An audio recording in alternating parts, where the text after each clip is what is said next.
ওহ গিন্নি, তোমার কি এক্ষুনি উঠান ঝাড়ু দেওয়ার দরকার ছিল?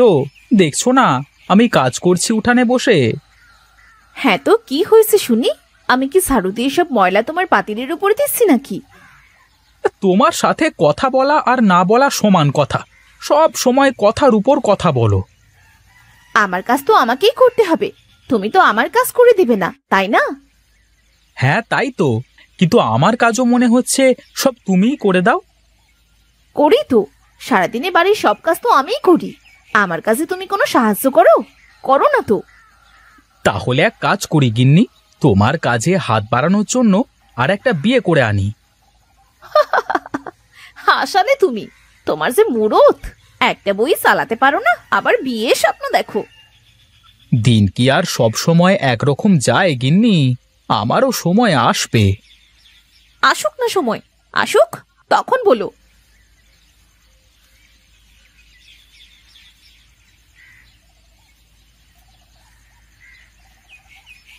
এই রাখবেন নাকি মাটির হাঁড়ি পাতিল? আমার কাছে পাবেন মাটির হাঁড়ি, তাওয়া, কলসি, মুচি। কিরে বিনয়, কি খবর তোর? আর খবর দাদা, উমর মানুষ, মাটি বিক্রি করে খাই। কি বলিস এসব? তোরা তো শিল্পী রে, কেমন করে হাতের কাজ করে কত সুন্দর সুন্দর জিনিস বানাস। এ করে যে পেট চলতে চায় না দাদা, সংসারের খরচ চালাতে গিয়ে নাকানি চোবানি খেতে হয়। কি করব বল, সবারই তো একই সমস্যা রে। তুই এক কাজ কর দেখি, আমাকে একটা রুটি বানানো তাওয়াতে দেখি। তোর বৌদি নতুন তাওয়া না হলে রুটি বানিয়ে দেবে না। হ্যাঁ বেশ বেশ, এই নাও দাদা তোমার তাওয়া। কয় টাকা দিতে হবে রে তোকে? বেশি না দাদা, 5 টাকা দিলেই হবে। আমি তাহলে চলি রে বিনয়, অন্য সময় কথা হবে।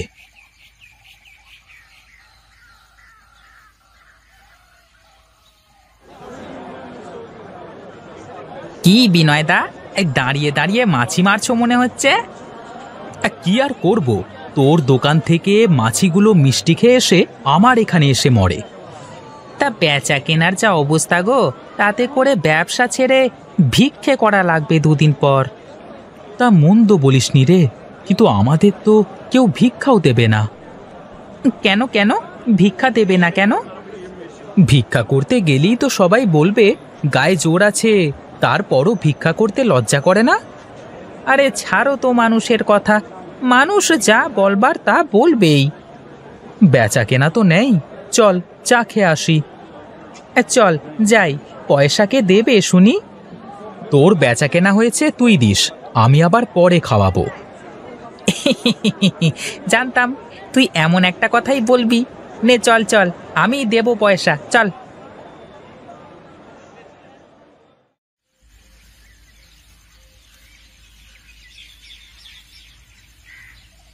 আরে বিনয়, চা খেতে এলি বুঝি? হ্যাঁ দাদা, বেচা কেনা তো নেই, তাই চা খেতে আসলাম। বেশ বেশ, বস দেখি, তা রামুর কি খবর রে? আর খবর দাদা, ব্যবসা বাণিজ্যের যা অবস্থা, তাতে করে বেঁচে থাকাই দায় হয়ে যাচ্ছে গো। কি যে বলিস তোরা, আমাদের মতো চাষিদের তাহলে কি হচ্ছে একবার ভাব। কি আর ভাববো, তোমরা তো ঘরে খাও, মাঠে ফসল ফলাও, কয়েকটা জিনিস কেনা লাগে তোমাদের মাত্র, আর আমাদের এই ব্যবসার টাকা দিয়ে সব কিনে খেতে হয় গো। এই আমাদের 2টো চা দাও দেখি।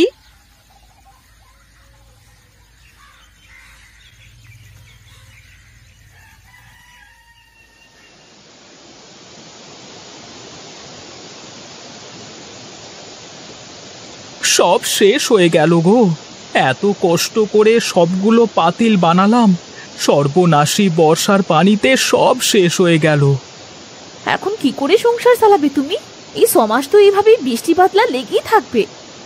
কি আর করব গিন্নি, কিছু না কিছু তো একটা করতেই হবে। আমি বলি কি, তুমি এই কুমোরের কাজ ছেড়ে দিয়ে অন্য কোনো কাজ করো।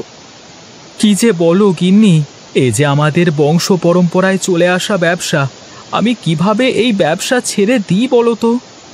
তুমি যদি ব্যবসা ছাড়তে না পারো, তাহলে আমি তোমাকে ছেড়ে চলে যাবো। এভাবে কষ্ট করে আমি আর চলতে পারবো না।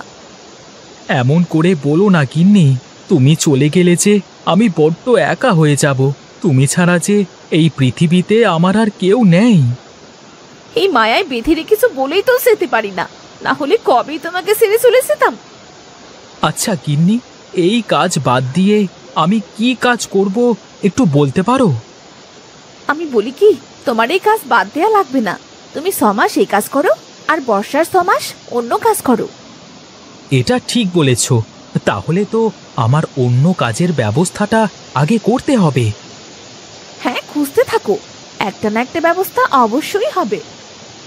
হ্যাঁ হ্যাঁ, চলো এখন ঘরে যাই। যা হবার তা তো হয়েই গেল।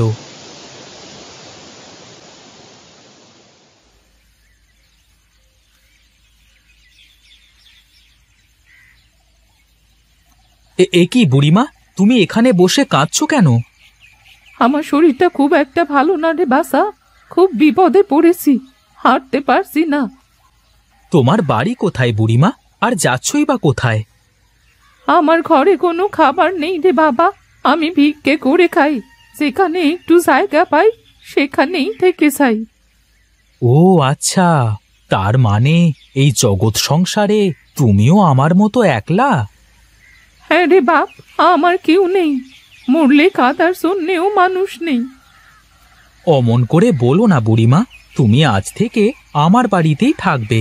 আমার তো মা নেই, মা থাকলে সেও তো আমাদের সাথেই থাকতো। কিন্তু আমার মতন একজন বুড়ি মানুষকে কেন তুই তোর বাড়িতে রাখবি? আমি তো তোর কোনো উপকার করতে পারবো না রে বাবা। আমার কিছুই লাগবে না বুড়িমা, তুমি চলো আমার সাথে। আমার গিন্নি তোমাকে দেখলে খুব খুশি হবে।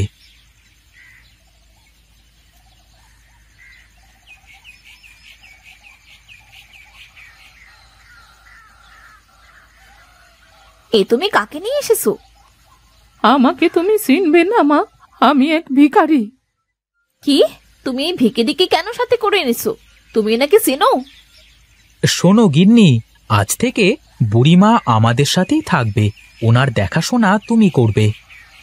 চেনো না জানো না, এরকম একজনকে তুমি সাথে নিয়ে কেন আসলে বলো তো? আর বলছো কিনা আমি তার দেখাশোনা করব? বলেছিলাম না রে বাবা, আমায় নিয়ে যাস না। তুই আমায় জোর করে নিয়ে এলি তো, এখন তোর বউই তো আমাকে মেনে নিতে পারছে না রে বাবা। আরে কি বলো বুড়িমা, এটা আমার বাড়ি, আমি যা বলবো তাই হবে। তুমি এ বাড়িতেই থাকবে। চলো আমার সাথে, ঘরে চলো।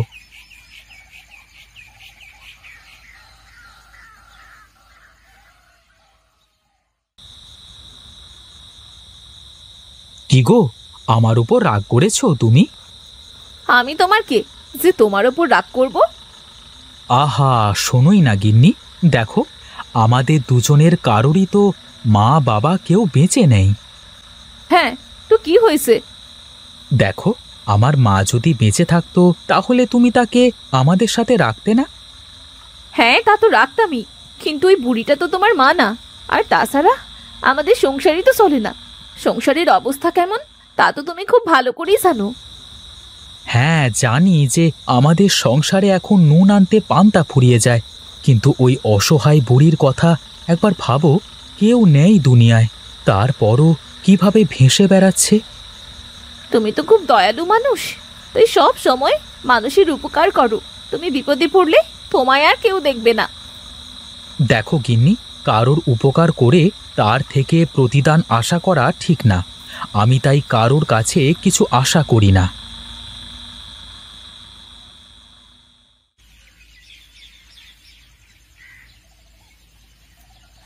গিন্নি, আমি একটু বাজার থেকে ঘুরে আসি, দেখি কোনো কাজ কাম পাই কিনা। ঠিক আছে, যাও, তবে সাবধানে যেও আর তাড়াতাড়ি ফিরে এসো। আমি রান্না চড়াচ্ছি, এসে গরম গরম খাবে। ঠিক আছে গিন্নি, আমি তাহলে চলি। কি গো বৌমা, তোমার কি মন খারাপ? না বুড়িমা, কালকে আপনাকে অনেক কথা বলে ফেলেছি, দয়া করে আমায় মাফ করে দেবেন। যা পাগলি, মেয়ে কখনো মায়ের কাছে মাফ চায় নাকি? আর আমি তো কিছু মনে করিনি, আমি তো তোর মায়েরই মতো নাকি? সত্যি বুড়িমা, তুমি অনেক ভালো মানুষ গো। শোন মা, তোকে একটা জিনিস দেব, কিন্তু কথা দে এটা বিনয়কে জানাতে পারবি নে। ঠিক আছে বুড়িমা, বলেন তো দেখি। এই নে, এখানে কতগুলো লাউয়ের বীজ আছে।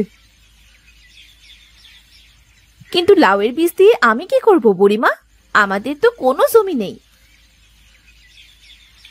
শোন মা, এই লাউয়ের বীজ দেশে বীজ না, এই বীজে 12 মাসে লাউ ধরে। একবার ধরা শুরু করলেই ধরেই যায়। তুই এগুলো বাড়ির কোনো পাশে লাগিয়ে দে তো।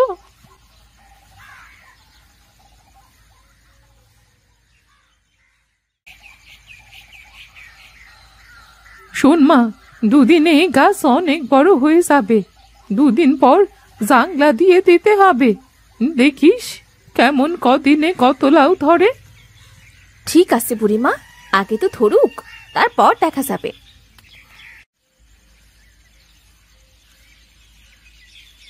কই গো গিন্নি, কোথায় গেলে তুমি? হ্যাঁ গো, এই তো আমি ঘরের মধ্যে।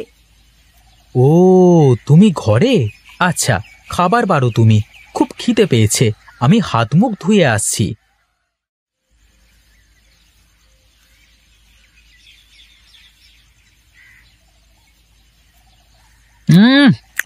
বাহ, খুব সুন্দর হয়েছে তো রান্না। তা বুড়িমাকে খেতে দিয়েছো তো? খেয়ে পুকুরের ধারে একটু হাঁটতে গেছে। সারাদিন আমার সাথে কত গল্প করে, খুব ভালো মানুষ গো। হ্যাঁ গো গিন্নি, সেই জন্যই তো সাথে করে এনে বাড়িতে রাখলাম। বলছি, আমাদের যে পুকুর পাড়টা আছে না, আমি সেখানে কয়টা লাউ গাছ লাগিয়েছিলাম, অনেক বড় হয়ে গেছে গো। তুমি যদি কাল একটু কষ্ট করে সেখানে একটু জাংলা দিয়ে দাও, তাহলে খুব ভালো হয়। ওরে বাবা, এ কি চারটিখানি কথা, পানির ওপরে জাংলা দেওয়া! অত কিছু জানি নে বাপু, কাল তুমি কিভাবে দেবে তা তুমি জানো। 2-1 দিনের মধ্যেই হয়তো লাউ ধরা শুরু করবে। ঠিক আছে, তোমার কথাই হবে গিন্নি। এ কি গিন্নি, পুরো জাংলায় শুধু লাউ আর লাউ! মনে হচ্ছে লাউয়ের বৃষ্টি হয়েছে।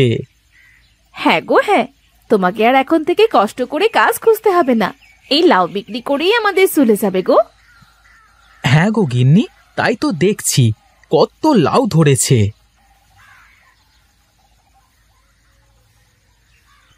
এ কি বুড়িমা, তুমি এখানে চলে আসলে? শোন বাবা, এই গাছে 12 মাস লাউ ধরবে। একটা বোট থেকে একটা লাউ কাটলে পরদিন আবার সেখানে লাউ ধরবে। তার মানে লাউ কাটবার সাথে সাথে সেখান থেকে আবার লাউ ধরা শুরু করবে?